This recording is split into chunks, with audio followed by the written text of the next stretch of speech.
Hello बच्चों, welcome to AV physics. आज की इस वीडियो में हम बात करने वाले हैं क्लास 12th फिजिक्स के एक चैप्टर जिसका नाम है इलेक्ट्रिक चार्ज एंड फील्ड। इससे रिलेटेड कुछ आज ऑब्जेक्टिव क्वेश्चन करेंगे जो कि आपके एग्ज़ाम के पॉइंट ऑफ व्यू से काफ़ी ज़्यादा इम्पोर्टेंट है, साथ ही साथ CUET के एग्ज़ाम पैटर्न के लिए भी काफ़ी ज़्यादा इम्पोर्टेंट है।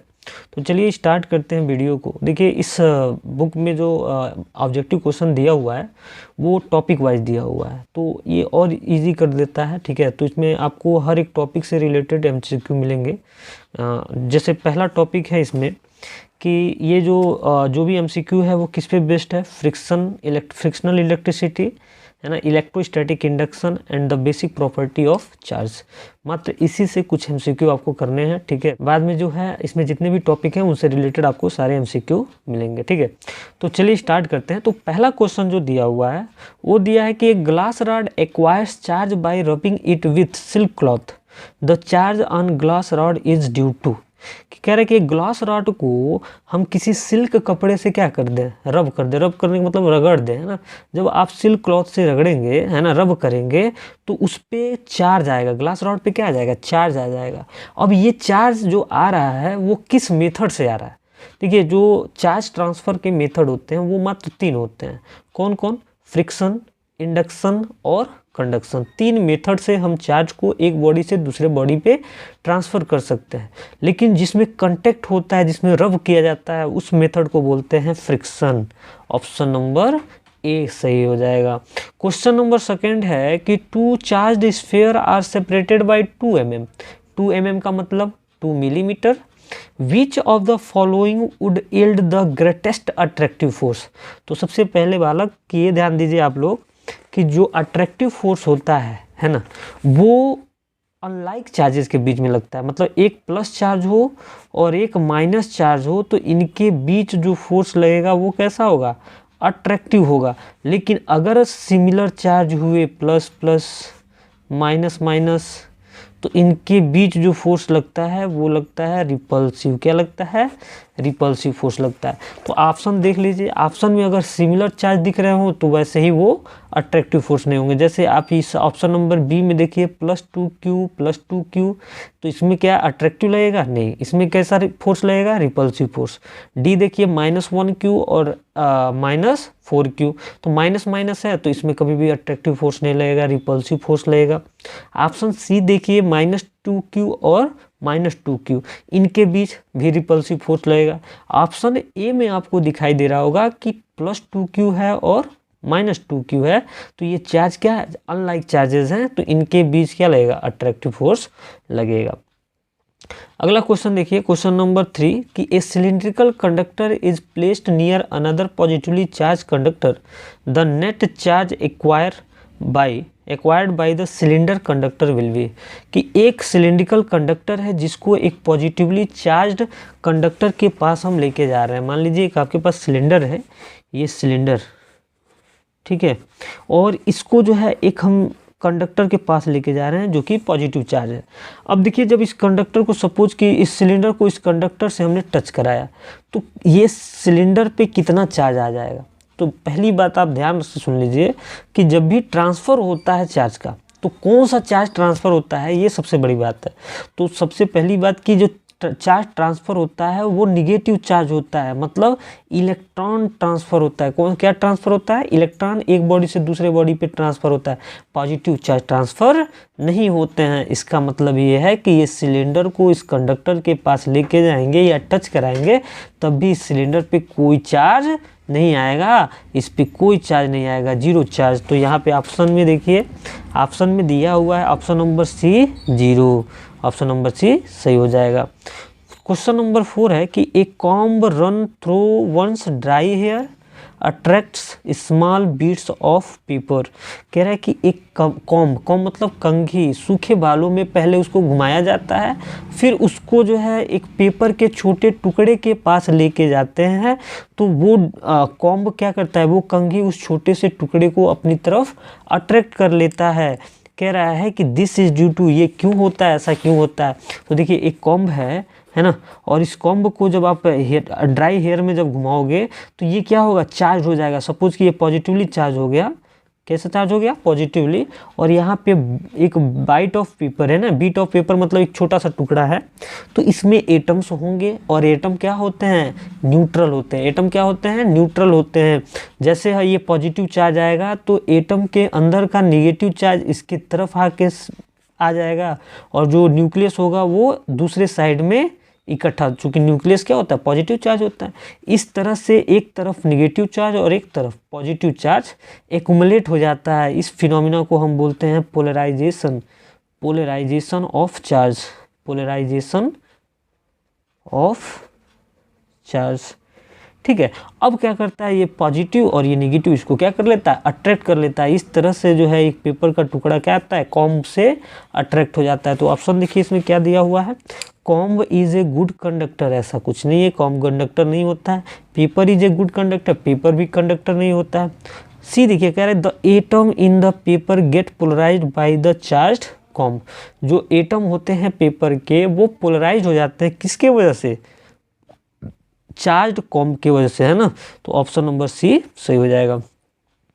क्वेश्चन नंबर 5 है कि charge on a body is integral multiple of plus minus E, it implies the law of. देखिए जो बॉडी का चार्ज होता है ना, ये चार्ज की प्रॉपर्टी है कि किसी भी बॉडी का जो चार्ज होता है, मान लो ये क्या है, बॉडी है, तो इस बॉडी का जो चार्ज होगा, टोटल चार्ज, वो इलेक्ट्रॉनिक चार्ज के मल्टीपल इंटीग्रल होता है। क्या होता है, मल्टीपल इंटीग्रल। तो मल्टीपल इंटीग्रल के लिए n से दिखाते हैं, तो n का मान क्या आता है, 1 2 3 ... तो ये जो है किसी भी बॉडी पे इतना चार्ज होता है, इसको बोलते हैं क्वांटाइजेशन, क्वांटाइजेशन ऑफ चार्ज, इसको बोलेंगे क्वांटाइजेशन ऑफ चार्ज। ये फ्री चार्ज पे ही अप्लाई होता है। ठीक है, जैसे अगर हम कहें कि क्या चार्ज फ्रैक्शन में हो सकता है, बिल्कुल नहीं हो सकता है। क्यों, क्योंकि यहाँ पे क्वांटाइजेशन ऑफ चार्ज हमने पढ़ा है कि चार्ज कैसा होता है, क्वांटाइज्ड होता है। मतलब चार्ज या तो 1 ई होगा या तो -1 ई होगा, -5 ई होगा या तो +5 ई होगा। 5/2 नहीं हो सकता है, 3/2 नहीं हो सकता है। ठीक है, फ्रैक्शन में चार्ज नहीं हो सकता है। चार्ज क्या होता है, क्वांटाइज्ड होता है। ठीक है, लेकिन एक अगर हम बात करें क्वार्क्स की, है ना, क्वार्क्स, तो क्वार्क्स भी चार्ज एक्वायर करता है। ये कितना चार्ज एक्वायर करता है, 2/3 1/3। ठीक है, इस पे फ्रैक्शनल चार्ज होता है, लेकिन समस्या ये है कि ये क्वार्क्स जो है फ्री नहीं पाए जाते हैं। एक क्वार्क्स आपको फ्री नहीं मिलेगा, एक ग्रुप ऑफ क्वार्क्स मिलता है। ठीक ना, और क्वार्क्स से मिलकर क्या बनता है, प्रोटॉन और न्यूट्रॉन बनता है। ठीक है, तो खैर ये फ्री नहीं होता है, तो ये जो हम कंसीडर नहीं करते हैं, इसीलिए हम बोल रहे हैं जो क्वांटाइजेशन ऑफ चार्ज है वो किसके लिए, फ्री चार्जेस के लिए है। तो ये चार्ज, तो ये इसको हम बोलते हैं Q = +-ne को क्या बोलते हैं, क्वांटाइजेशन ऑफ चार्ज। देखिए ऑप्शन में दिया हुआ है conservation of charge, conservation of mass, conservation of energy, quantization of charge. Option number D क्या होगा, सही हो जाएगा। कह रहा है कि क्वेश्चन नंबर 6 है कि when 10⁻19 electrons are removed from a neutral metal plate then electric charge on it is. अगर किसी मेटल प्लेट से हम 10⁻19 इलेक्ट्रॉन को बाहर कर दें तो उस न्यूट्रल मेटल प्लेट पे कितना चार्ज एक्वायर्ड हो जाएगा, कितना चार्ज बन जाएगा। मान लीजिए इलेक्ट्रॉन निकलेगा तो क्या आएगा, पॉजिटिव चार्ज आएगा। ठीक है, तो यहाँ पे ध्यान दीजिए, इसी क्वांटाइजेशन ऑफ चार्ज से Q = कितना इलेक्ट्रॉन बाहर निकाल रहे हैं, 10⁻19 और E का मान 1.6 × 10⁻−19। ठीक है, जैसे अब ये इलेक्ट्रॉन निकलेगा तो यहाँ से आ जाएगा, देखिए 10⁻+90 और 10⁻−90, ये दोनों एक दूसरे को कैंसिल करेंगे, 1.6 प्लस में आएगा। तो कितना पॉजिटिव चार्ज हो जाएगा, 1.6 कूलम। तो ऑप्शन नंबर बी क्या होगा, इसमें सही हो जाएगा। Question number 7, a body has a charge of -2 microcoulomb. If it has 2.5 × 10⁻13 protons, then how many electrons the body has? कह रहा है कि एक बॉडी है जिसके पास टोटल चार्ज कितना है, -2 माइक्रोकूलम है, और इसके पास कितने प्रोटॉन्स हैं, तो प्रोटॉन की संख्या दिया हुआ है 2.5 × 10⁻13 protons. Then how many electrons the body has, कितने इलेक्ट्रॉन्स हैं बॉडी के पास। तो total charge Q = number of electron then charge on electron plus number of proton then into charge of proton. ठीक है, तो ये जो है यहाँ से Q कितना दिया -2 माइक्रोग्राम, तो 2 × 10⁻⁶। Ne हमको पता करना है, चार्ज ऑन इलेक्ट्रॉन कितना होता है -1.6 × 10⁻19 कूलम, और प्लस Np कितना दिया हुआ है, नंबर ऑफ प्रोटॉन दिया हुआ है, देख लीजिए यहाँ पे 2.5 × 10⁻13, 2.5 × 10⁻13, और चार्ज ऑन प्रोटॉन 1.6 × 10⁻−90, ये प्लस में होगा। यहाँ से ये हो जाएगा -Ne × 1.6 × 10⁻−19 कूलम, और इसका मल्टीप्लाई कराएंगे तो ये आएगा 4, अरे इसका मल्टीप्लाई 2.5 का 1.6 से मल्टीप्लाई कराएंगे तो 4 आएगा, इंटू 10⁻, ये आ जाएगा आपका 13, और ये हो जाएगा तो ये -6, ये -2 × 10⁻⁻6।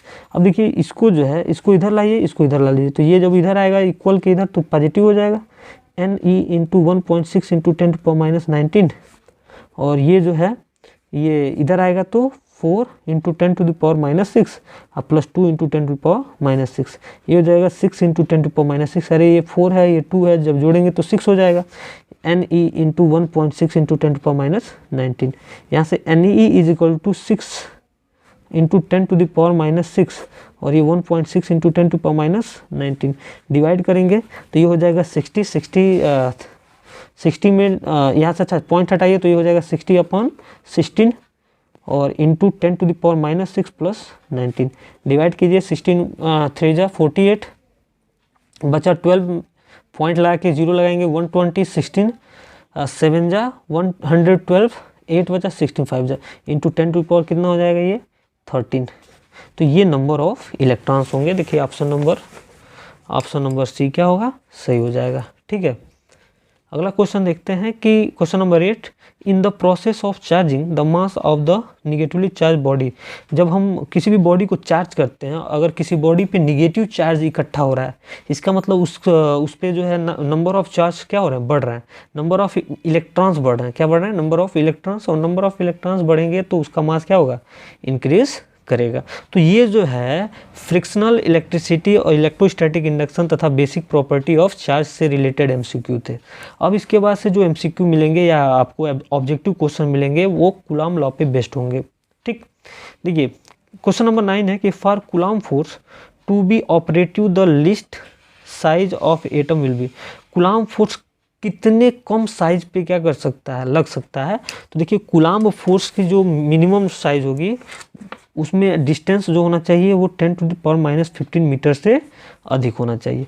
अगर इससे कम हुआ, 10⁻⁻15 मीटर से कम हुआ, तो वहाँ पे कूलॉम फोर्स नहीं लगेगा, वहाँ पे लगेगा न्यूक्लियर फोर्स। तो ये न्यूक्लियस में चला जाएगा, है ना, तो उसमें लगेगा न्यूक्लियर फोर्स। तो जो डिस्टेंस होना चाहिए कूलॉम फोर्स के लिए वो 10⁻⁻15 मीटर से अधिक होना चाहिए। तो यहाँ पे दिया हुआ A 10⁻12 मीटर, B दिया हुआ देखिए 10⁻15 मीटर होना चाहिए। कह रहा है कि two charges of equal magnitudes and at distance are exerted a force F on each other if the charges are halved and distance between them is double then the new force acting on the charge is. तो पहला कह रहा है कि अगर मान लीजिए दो चार्ज है, एक Q1 है और एक Q2 है, r डिस्टेंस पे है, तो इसमें फोर्स लग रहा है, वो लग रहा है F, और ये 1/4πε0 Q1 Q2/r²। अब कह रहा है कि अगर चार्ज को आधा कर दिया जाए, हाफ कर दिया जाए, और उनके बीच के डिस्टेंस को डबल कर दिया जाए, मतलब कि अगर मान लीजिए हम Q1 डैश लिख रहे हैं तो Q1 डैश को लिख दें Q1/2 और Q2 डैश Q2/2, और जो R है वो R डैश हो जाए 2R, है ना, जो नया वाला। तो इसमें फोर्स हो जाएगा वो होगा F डैश, कितना हो जाएगा देखिए 1/4πε0, और यहाँ से Q1 dash Q2 dash upon R dash का स्क्वायर। यहाँ से देखिए 1/4πε0, Q1 डैश के जगह पे क्या रखेंगे Q1/2, Q2 डैश के जगह पे Q2/2, और R डैश के जगह पे 2R का होल स्क्वायर। यहाँ से हो जाएगा Q1 Q2/4 × 4R², मतलब ये हो जाएगा Q1 Q2 अपॉन 16R², ये 1/4πε0, यहाँ पे K लगा सकते हैं। तो यहाँ से कितना हो जाएगा ये पूरा 1/4π epsilon not Q1 Q2 by R square को क्या लिखेंगे F और नीचे 16। तो ये F डैश जो है वो 16 टाइम क्या हो जाएगा, डिक्रीज हो जाएगा। तो F by 16 option number D क्या होगा, सही हो जाएगा। अगला क्वेश्चन है question number 11। Each of 2 point charge are double, their distance is half, force of interaction becomes. देखिए अगर मान लीजिए चार्ज को हम क्या कर दें, डबल कर दें, ठीक है, तो अब यहाँ पे हम लोग थोड़ा सॉल्व कर सकते हैं, है ना। इसको सॉल्व करेंगे अगर, तो कह रहा है कि चार्ज को हम क्या कर रहे हैं, चार्ज को कर दें डबल और डिस्टेंस को कर दें आधा। मान लीजिए पहले जो है फोर्स था वो था के Q1 Q2 by R square. मान लीजिए Q1 डैश, दूसरा जब हम इसको डबल कर रहे हैं तो ये 2Q1 को डबल किए, चार्ज कितना हुआ Q1 डैश, ठीक। और Q2 डैश ये 2Q2 है ना, चार्ज Q2 को क्या करती है, डबल। और distance R dash equal to R by 2 half कर दिया। अब नया वाला जो फोर्स होगा वो होगा F डैश। देखिए F डैश कितना हो जाएगा, के Q1 dash Q2 dash upon R dash का स्क्वायर। अब यहाँ से देखिए कि Q1 डैश के जगह पे 2Q1, Q2 डैश के जगह पे 2Q2 और R डैश के जगह पे R बाई 2 का होल स्क्वायर। ये कितना हो जाएगा, के 4Q1 Q2 upon R square upon 4। ये ऊपर जाएगा तो कितना हो जाएगा, के Q1 Q2 by R square into 16। ये 16 टाइम बढ़ जाएगा F डैश। तो F इज इक्वल टू कितना हो जाएगा, F इज इक्वल टू हो जाएगा 16F। F dash is equal to कितना हो जाएगा, 16F। तो ऑप्शन नंबर देखिए ये कितना, वेयर n का मान कितना होगा, n का मान हो जाएगा 16 टाइम्स क्या हो जाएगा, बढ़ जाएगा, ठीक है।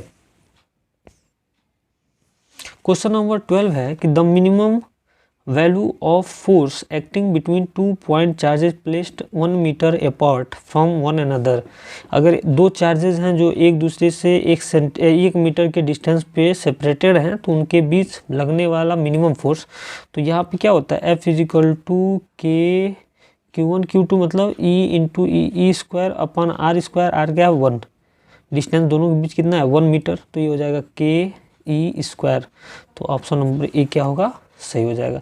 तो ये कूलॉम्स लॉ पे बेस्ट कुछ ऑब्जेक्टिव क्वेश्चन थे। अब हम पढ़ेंगे कि based on force between multiple charges या the superposition of principle, इससे रिलेटेड कुछ MCQ को हम देखेंगे। जैसे इसमें पहला क्वेश्चन दिया हुआ है, मतलब 30 नंबर क्वेश्चन, कि 4 charges are arranged at the corners of square ABCD। एक स्क्वायर है ABCD, इसके कार्नर पे 4 चार्ज को रखा गया है ना। देखिए एक +Q -2Q और +2Q। कह रहा है कि the force on the charge kept at centre O। अगर इस सेंटर O पे कोई चार्ज हम रखें तो कितना फोर्स जो है उस पर लगेगा, ठीक है, कितना फोर्स लगेगा। तो इस पे अगर कोई चार्ज रखते हैं तो कितना फोर्स लगता है ये हमें देखना है। तो कह रहा है कि इस पे 0 चार्ज होगा, ऐसा नहीं। देखिए अब ये जो है Q चार्ज, अगर मान लो कि इस पे हम +Q चार्ज रखते हैं, क्या रखते हैं +Q चार्ज, तो ये +Q चार्ज तो इसको क्या करेगा, रिपेल करेगा, ये भी रिपेल करेगा, और सेम मैग्नीट्यूड के तो ये दोनों एक दूसरे को क्या कर देंगे, कैंसिल कर देंगे। यहाँ पे देखिए तो ये -2Q +Q को अपनी तरफ अट्रैक्ट करेगा, ये +2Q ये रिपेल करेगा, दोनों साथ एक ही डायरेक्शन में होंगे, मतलब ये जो फोर्स लगेगा वो BD के अलोंग लगेगा। तो देखिए इसमें दिया हुआ है अलोंग द डायगोनल BD के अलोंग लग रहा है, मतलब ये सही है। AC के अलोंग नहीं लगेगा क्योंकि ये एक दूसरे को कैंसिल कर देंगे, तो ये चार्ज मूव करेगा किधर, D की तरफ। सिंपल सा है, तो ऑप्शन नंबर बी सही हो जाएगा। कह रहा है कि 4 चार्ज्ड है ना, 4 charged particles are placed at the vertices of square as shown in the given figure. An electron that exact center of the square, in which direction will the electron flow? किस direction में electron flow करेगा या move करेगा। तो option दिया है it will move towards A, it will move towards B, it will move towards C, it will move toward D। तो देखिए ये अगर यहाँ पे इलेक्ट्रॉन को हम रख दे रहे हैं, मान लीजिए हम यहाँ पे रख दिए इलेक्ट्रॉन को, ठीक। अब इस इलेक्ट्रॉन पे ये अल्फा है जो चार्ज है, मान लो सपोज कि ये पॉजिटिव है, तो ये इधर अपने तरफ अट्रैक्ट करेगा, ये वाला अपनी तरफ अट्रैक्ट करेगा, इक्वल अमाउंट ऑफ फोर्स से एक दूसरे को कैंसिल कर देंगे, चार्ज यहीं कहीं रह जाएगा। अब इन दोनों पे देखिए तो एक पे बीटा माइनस चार्ज है और एक बीटा प्लस चार्ज है, इलेक्ट्रॉन किसके तरफ भागेगा, प्लस पॉजिटिव चार्ज की तरफ, तो ये जो है डी की तरफ मूव करेगा, इलेक्ट्रॉन डी की तरफ, तो it will move toward D, option number D सही हो जाएगा।